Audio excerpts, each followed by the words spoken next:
Hello and welcome to Romance Isn't Dead, Episode 3, Lords and Lasses, or What's Really Under That Kilt. Today we will be discussing the classic historical romance by Julie Garwood, Ransom.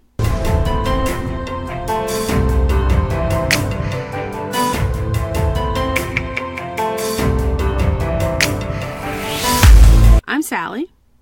And I'm Ray. I have a question, Ray. Go on then, go for it. In my head, that word, L-A-I-R-D-S, is lairds. But I've heard it pronounced lords. I have no idea what's right. You're asking an English person to pronounce a Scottish word. Hello, war. Okay, well, in my head it's always lairds and lasses, but maybe that's just... I heard my granddad say it, and he was from Glasgow. And he had a very, very strong accent for about 5 minutes when I was a child. Okay. So it's lairds. Okay. I believe so. Okay. I'm not gonna die on a hill over it, but I think that's right. Yeah. Anyone got any comments, let us know. Can even record it and let us know how you say it. Yeah. We'd be quite happy to hear.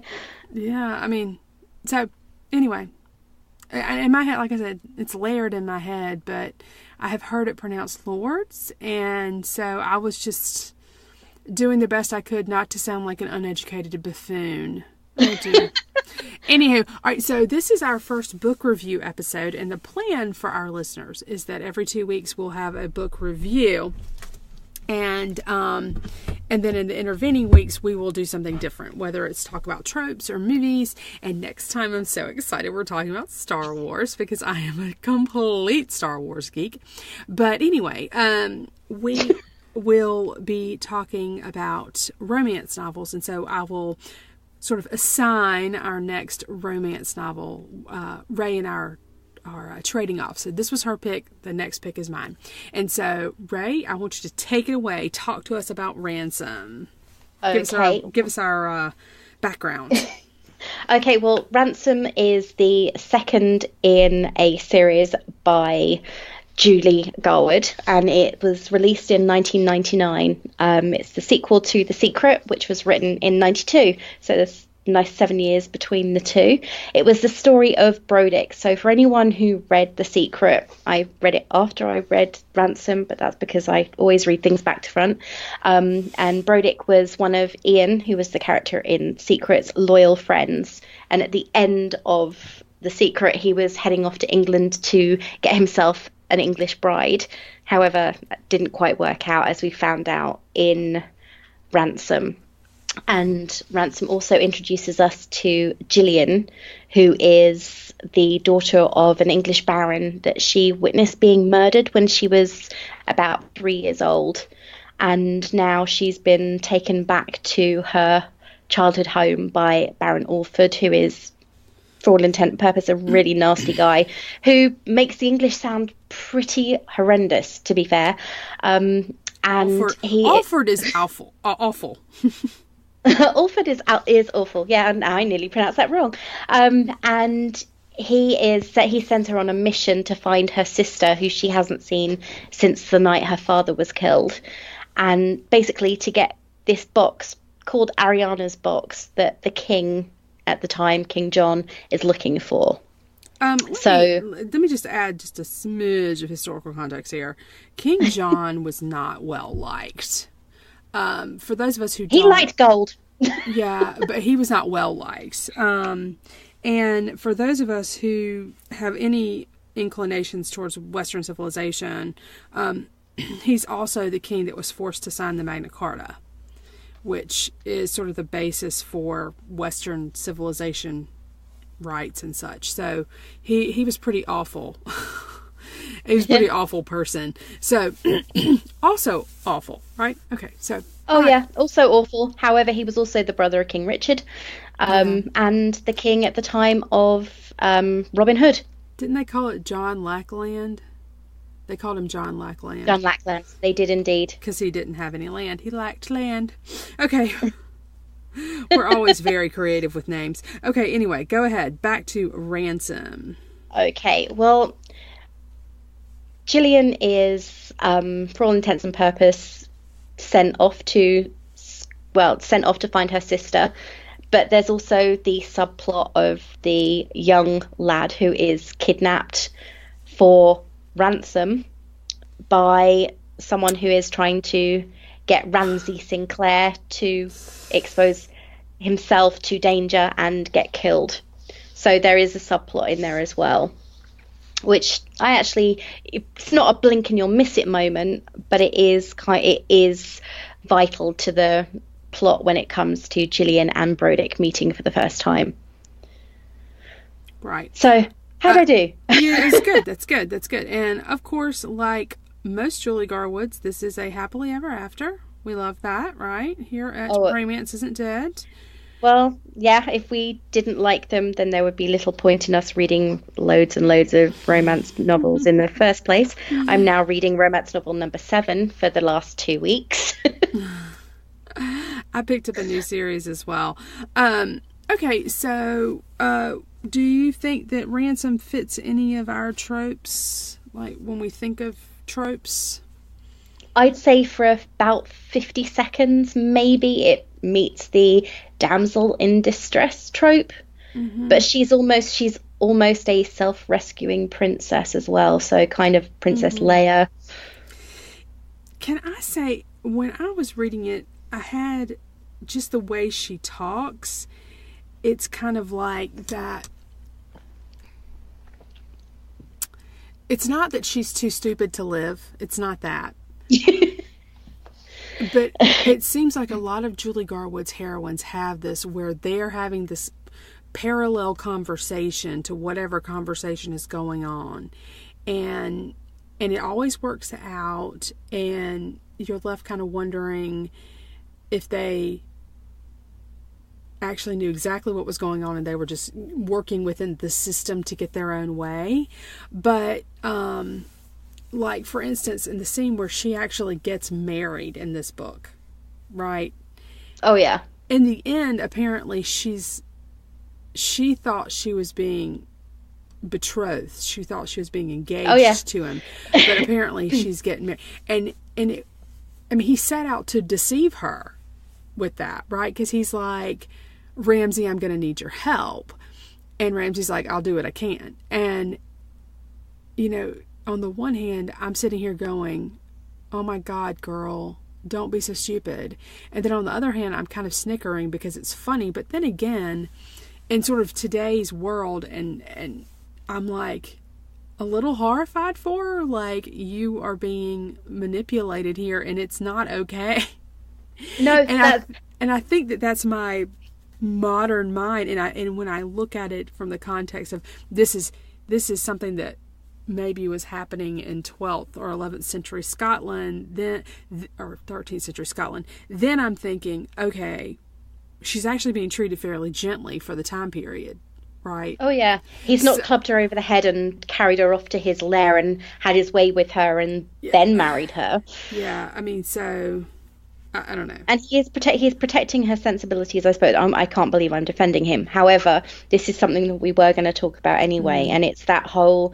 if you read a romance novel based in the historical period, and I think this is based in like 1156 or something, if you read a novel based in that time period, should you switch off your modern day sensibilities and not suspend disbelief, because this no doubt did happen, but should you be switching off your modern day sensibilities to enjoy the book, or should you just not be picking it up in the first place?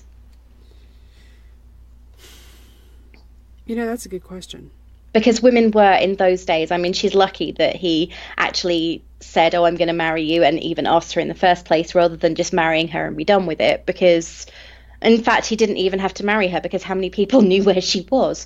So she's kind of, in a way, I can't believe I'm saying this, but she's lucky that he married her rather than just keeping her as his belonging.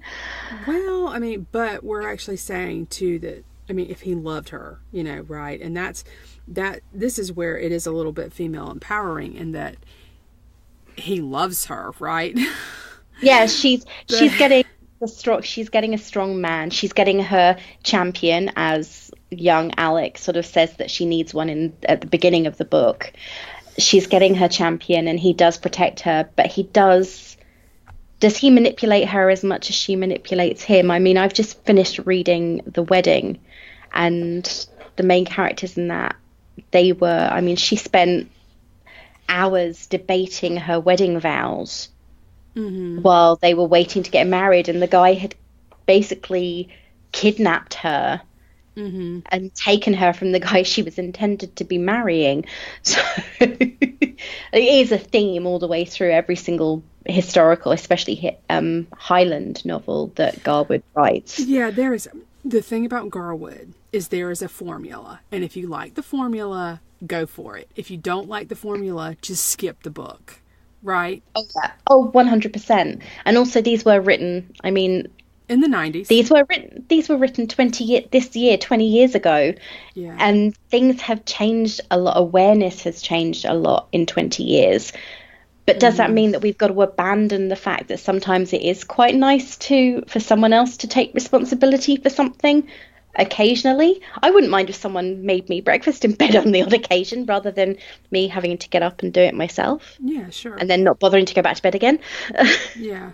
Well, I mean, the other thing is, I'm not sure, like, okay, in, like, I guess the 70s and 80s, the traditional bodice rippers had, every man's a rapist kind of thing, so the woman doesn't have to take responsibility for, like, enjoying sex. This one didn't. Did this one do that? I mean, no. I mean, she was a willing participant. Yeah, she was an enthusiastic participant. So, I mean, I don't think issues of consent are really here like you would see in an old, oh gosh. Very, very old Joanna Lindsay. Well, I was actually thinking Rebecca Brandywine, maybe? Oh, yeah, that's going right back to the start. Yeah. But then you read Silver Angel by Joanna Lindsay is a perfect example of, she gets kidnapped and taken away to be a slave in a harem.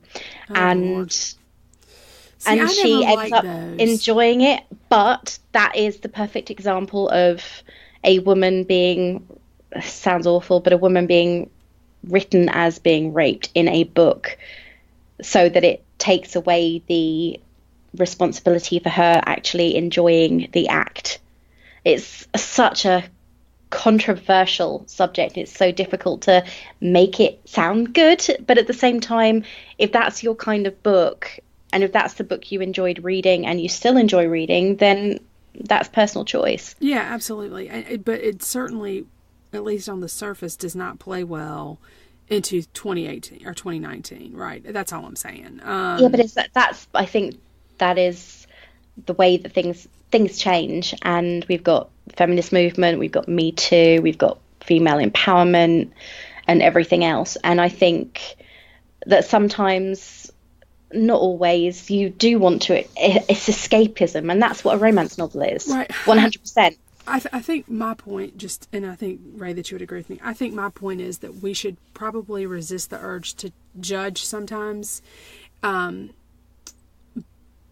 we should also look at the copyright dates on these books and realize, hey, this was written 20 years ago. It probably would look a little bit different today, right?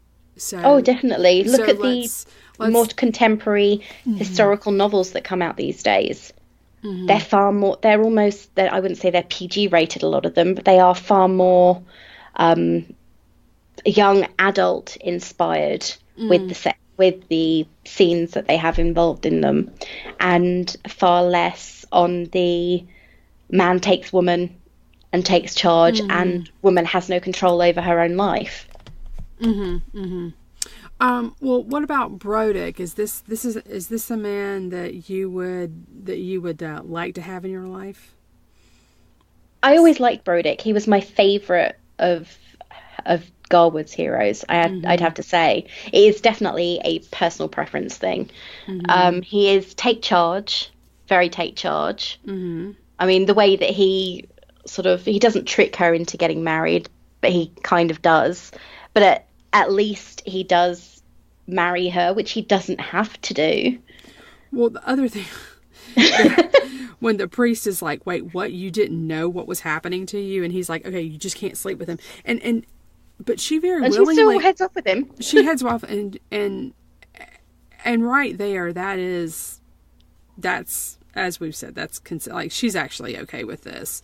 But she's kind of done exactly what we've just said historical romances sometimes do. Take responsibility for the decision away from the woman, and therefore, yeah. Yeah. It's a difficult one, isn't it? But yeah. he has got a soft side. Mm-hmm. That's the thing. Yeah. I mean, he clearly loves his godchild, or the child he's been tasked with protecting. Mm-hmm. He cares about Gillian, and the way that he and Ramsay and Ian and everyone else get so enraged when Alec is telling everyone how Gillian took the beating that was intended for him. Mm-hmm. And she's got bruises all over her back, and she was beaten by a man. Mm-hmm. Mm-hmm. He is absolutely horrified, and it's nice to see that he is so protective of someone that he barely knows, mm-hmm. but he's started to care for. Mm-hmm. Exactly. I understand. I understand. I agree with you. So, it's just it's a little different. I think in theory, I would find him a fantasy man. In practice, I would find him overbearing and a bit annoying. But it's fine. I mean, but that's the point. I mean, for me, a romance novel is it's a safe place for me to explore things without it being like a real life thing, right? So I can explore fantasies that aren't something that I actually maybe want to happen to me in actual real life. Yeah, so no consequences. Exactly. It's a romance novel. It's okay. It's not a big deal. And I have said it, maybe not on this podcast, but I have said it before.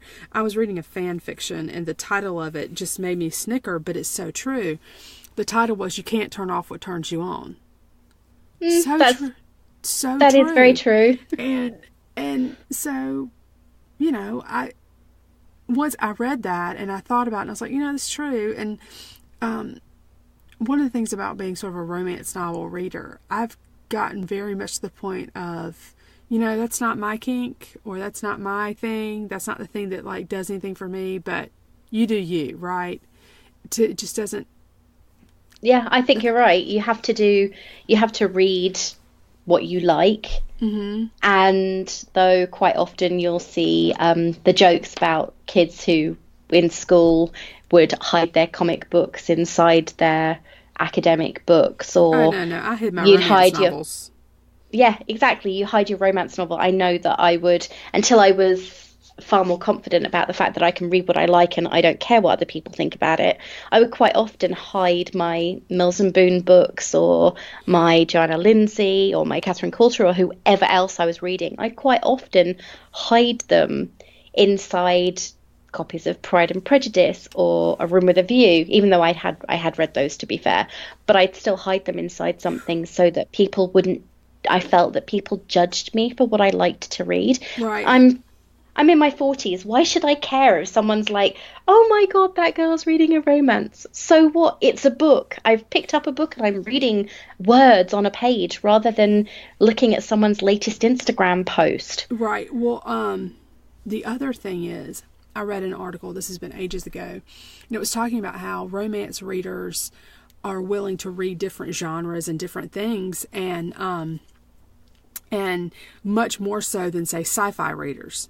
Like, just sci-fi readers who say sci-fi is my favorite would be less likely to branch out into something else. Romance readers are more likely to branch out. They're willing to look at different things that maybe aren't romance, or they're different, or they are romance with that stuff in it. And the person who was writing the article said it goes back to those covers, that if you're going to read a romance novel with Fabio with his chest out and the woman with the bodice that shows way too much cleavage or whatever on the bow of a ship, right? If you're willing to read that in public, I've got that book. Yeah, I know. Don't we all? But the point is, I mean, don't we all? And The point is, though, romance readers are braver. They Oh, are yeah, brave definitely. readers. They're willing to take chances with the books that they read, more so than, say, fans of some other genres. And I just pick sci-fi sort of out of a hat. But yeah, I thought that was kind of an interesting thing. And those covers are like indicative of that we are, as romance readers, you know, hey, yeah, we'll show off our crazy romance and we don't care who knows what we're reading on the subway. Yeah. So in this case, anyway. It really is a case of you can judge a book by its cover, but then you also look at the romance novelists that actually branch out, because you've got Nora Roberts, who started writing, her first novels were Harlequin or Mills and Boon novels, and she's now a best-selling thriller. Yeah. And Julie Garwood, she writes thrillers now. And Judith McNaught, she branched out. She writes thrillers now. And there's quite a few romance authors who've branched out and gone into writing other genres, whereas you don't see that happening very often with authors of other genres. They tend to stick with what they know. Whereas looking at a book like Ransom that has a murder, it has a mystery in the who kidnapped Alec, why did they kidnap him, what was the motivation behind all of it, who is Gillian's sister, where is she, what happened to Ariana's box. All of these things are very thriller focused within the construct of a romance novel. I felt like she did a decent job of hiding the Highland traitor in plain sight. Like, oh yeah, definitely. It was on very first cleverly read, done. On first read, you really don't pick up. Like, no, you know I what I mean? didn't. In fact, the most recent time I read it, it was like, who was it? Who was the bad guy again? Yeah. Because it really was.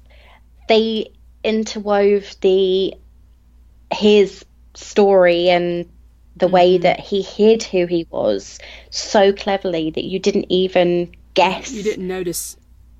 You didn't notice because you were like, oh, maybe she saw him. Because you don't even think, oh, well, actually, no, he'd gone somewhere already. Yeah. Because and for my a good mind, reason, right? Trick.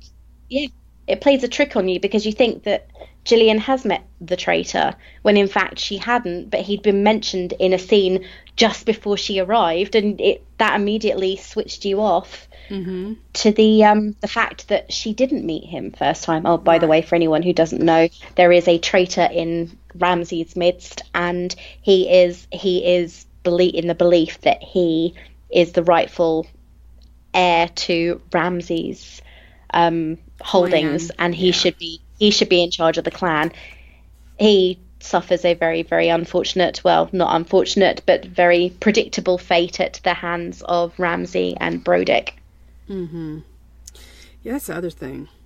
These men, woof. Yeah, I'm just not sure in real life if I could handle. You know, I mean, I don't know. I'm married. You know what? I'm married to retired military, so let me just shut up. I actually probably, never mind. Forget us. Yeah.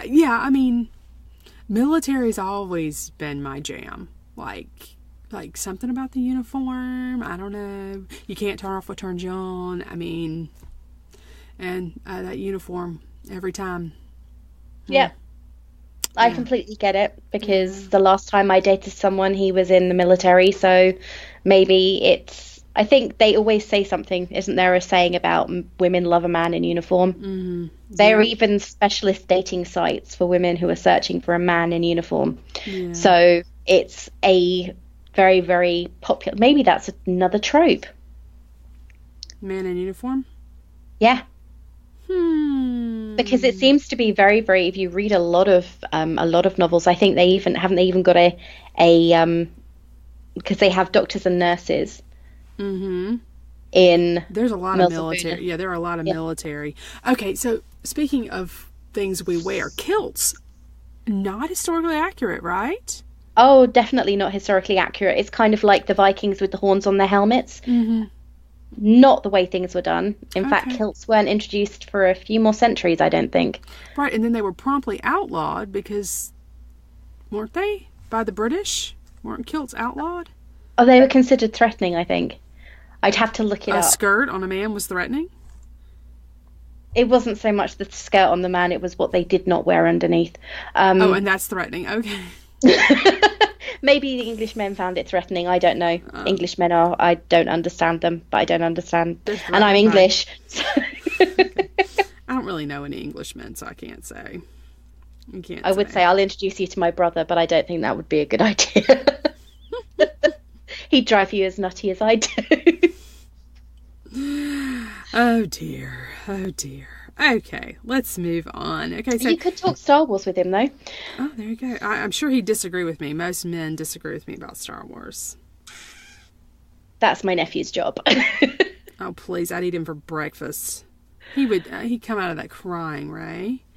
Don't do that to the poor love. Well, he might deserve it at one point. Maybe I'll keep it on the back burner as a threat. Is he the J, the D, or the I of the Jedi? The D. The D, okay. Yeah, I would eat him for breakfast. Anyway, let's move along again. So, is this a typical Highland romance novel? If you're reading Garwood, then definitely. I'd say it's incredibly typical. I've just finished reading The Wedding, which is the second in the Bride series. Who's the heroine in that one? Oh, it's really bad. I always forget her name. I remember What's his name? Connor. Okay, yeah, that's the first one in that series is The Bride, right? And that is The Bride, and that's Jamie. Jamie and Alec. Yes, it is. And Kincaid. Then Kincaid, right. And then you've got The Wedding. I remember. Yeah. I want to say Brenna. I really want to say Brenna. That sounds right. But the fact that I forget her name and don't forget his says quite a lot about how I feel about that particular book. Well, but you know what? I think they've given her flaws to make her seem more human. Oh, so she's the one who forgets things everywhere, yet she's got incredible eyes and she's really pretty and she's the youngest and she was forgotten, and she proposed to Connor several times after she met him as a child because she had to catch herself a husband. Yeah. Okay. But you know what? To me, that says something. I get all of these books, all of these Julie Garwood books, confused. Which says a lot. It goes back to the formula thing. If you like the formula, read it, you'll enjoy it. And I enjoyed all these books, but there was a great deal of predictability. And that's not, I mean, you know what? That's okay. Sometimes you want predictability, right? Oh, yeah, definitely. Despite the fact that romance readers are brave readers, sometimes you want. I mean, you pick, okay, this is a good Julie Garwood because I want the comfort of a really strong alpha hero or just the thought of the man in the kilt or whatever, super proud of his family. So, yeah, I'm okay with that. I'm completely okay with that. Are you okay with that?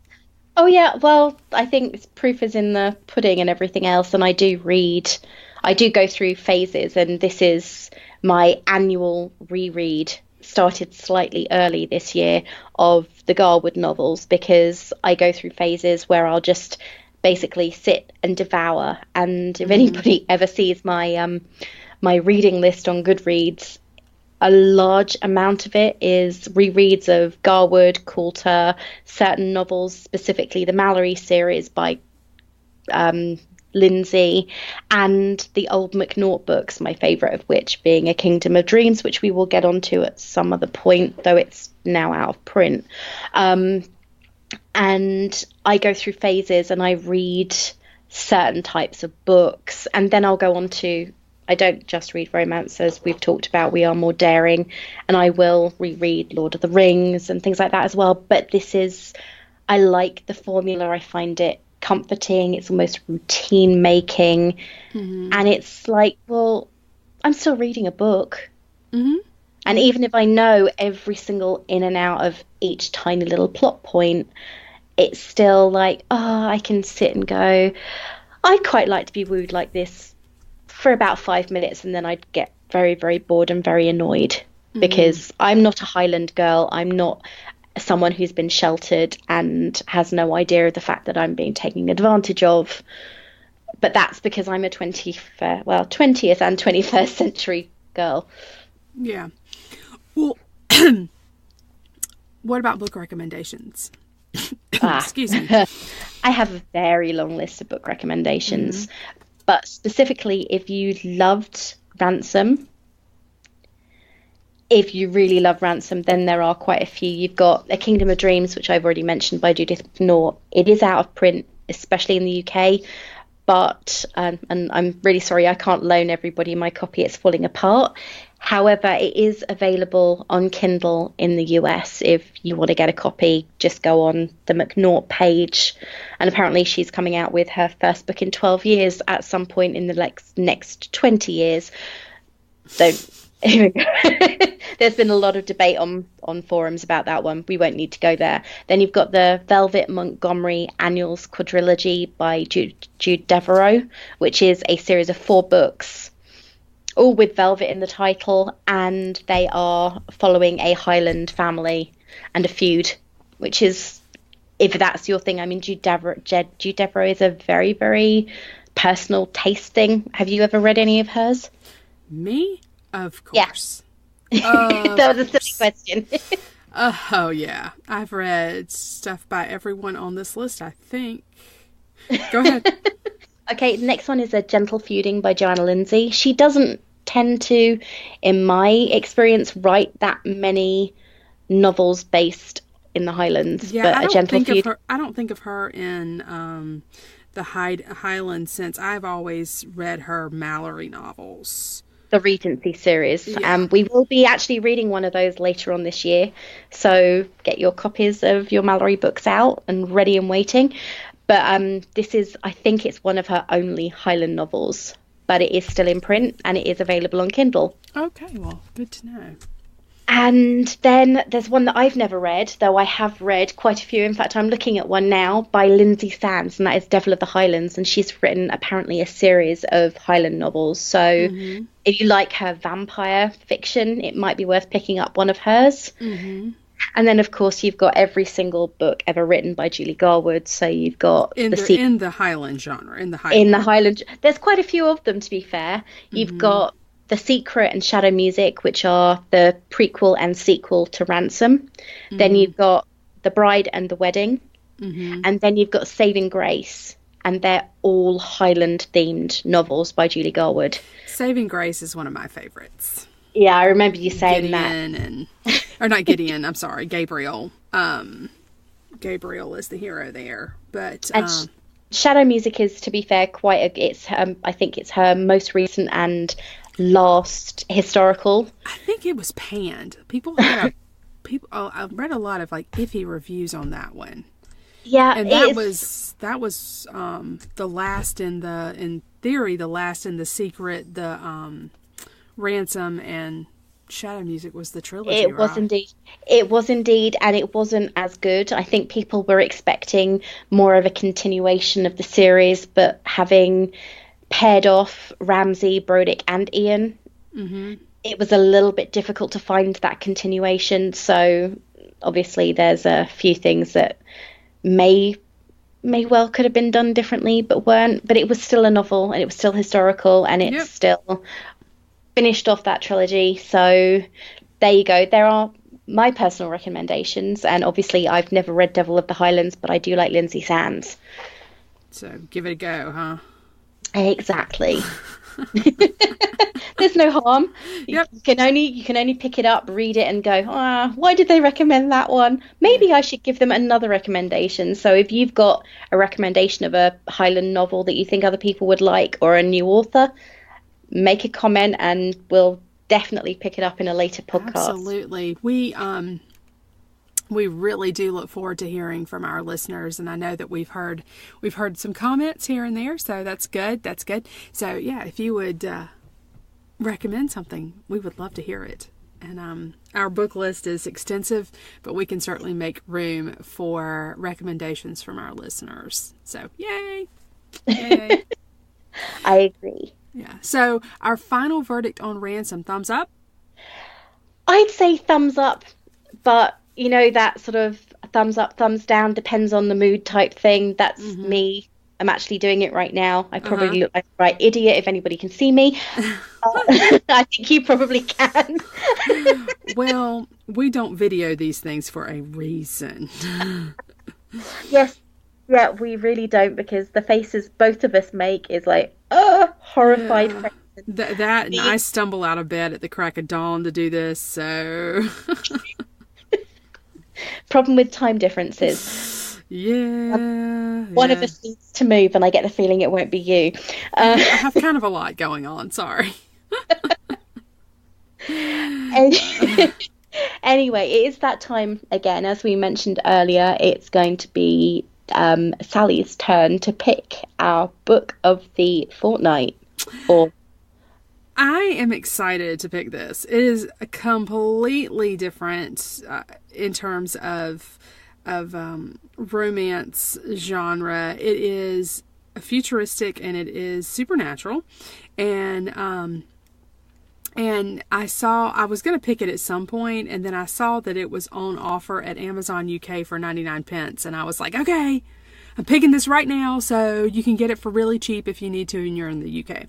So I am picking a book by an author from New Zealand, Nalini Singh, and it is called Slave to Sensation. Doesn't that sound scandalous? It does a bit, and I think the cover is kind of scandalous as well from looking at it. It is. And so Slave to Sensation, it is the first in her Side Changeling series. And she is, I want to say, 15 books into this. Yeah, so according to the page it is. If you decide you like it, this is the entry point to the series. And if you decide you like it, you've got plenty more to read, and if you decide you don't like it, well, no big. You know what I mean? You're into it for 99 pence if you're in the UK. Or it should be available in the United States at, public libraries and such. It shouldn't be too difficult to find. But Slave to Sensation, Nalini Singh. So in 2 weeks, we will be discussing that. And the next week, MCU was Ray's pick for last week, and next week we're going to be talking about romance and Star Wars, and I'm so excited. And it's my birthday present. Oh, I'm so sorry. Maybe we should have done MCU then. Sorry. No, better plans, better laid plans and all that stuff. Okay, I'm sorry. All right, so anyway, I think that's all we have for today. Isn't it? Much shorter than last week. If you managed to battle through our epic discussion of all of the relationships we didn't realise there were in the MCU. Okay, so Ray is brilliant, and she has come up with a blog. Could you give us our blog address? Yeah, it's romancenotdead.wordpress.com. Okay. And there are 3 articles on there already. And if you're one of our followers, yay! Thank you. If you're not, follow us, because seriously, there are going to be loads more posts, and I can't believe I'm sitting here actually putting 2 thumbs up, and Sally is probably laughing her head off at me right now. But do follow us, because any follower is great, and love hearing from people. So make comments, suggestions. If you've got a book suggestion, or you've got an idea for maybe an article, research, post, or anything else, or you just like to say hi, go over there and say hello. Yep. And then we also have a Twitter, and that is ISN Romance on Twitter. It is indeed. And we are quite active on Twitter. And my personal Twitter is Palmetto Blue. So if you want to touch base with me on Twitter, feel free to do so at Palmetto Blue. Is there anywhere that you want people to find you, Ray, or just go to the blog? Just go to the blog. I'm pretty active on there. I tend to try and write at least twice a week, so head over to there, say hi on our Twitter, because we have polls up like once a week almost. So yeah.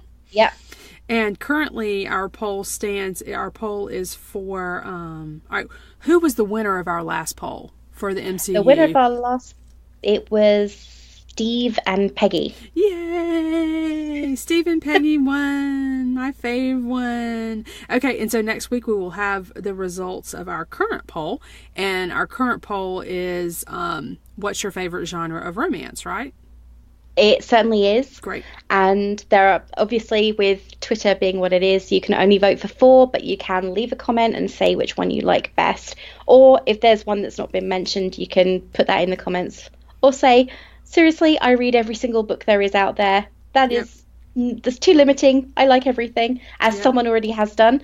You can post that as well. And we're pretty chatty, so as you can tell. Blog. And podcast and Twitter and and chats for about an hour before we even do any of those. yeah. Okay. That's true. All right, y'all. Well, thanks for tuning in, and we hope to see you again. Ray, is there anything you would like to say to our dear listeners? Well, nothing apart from keep looking for your happily ever after.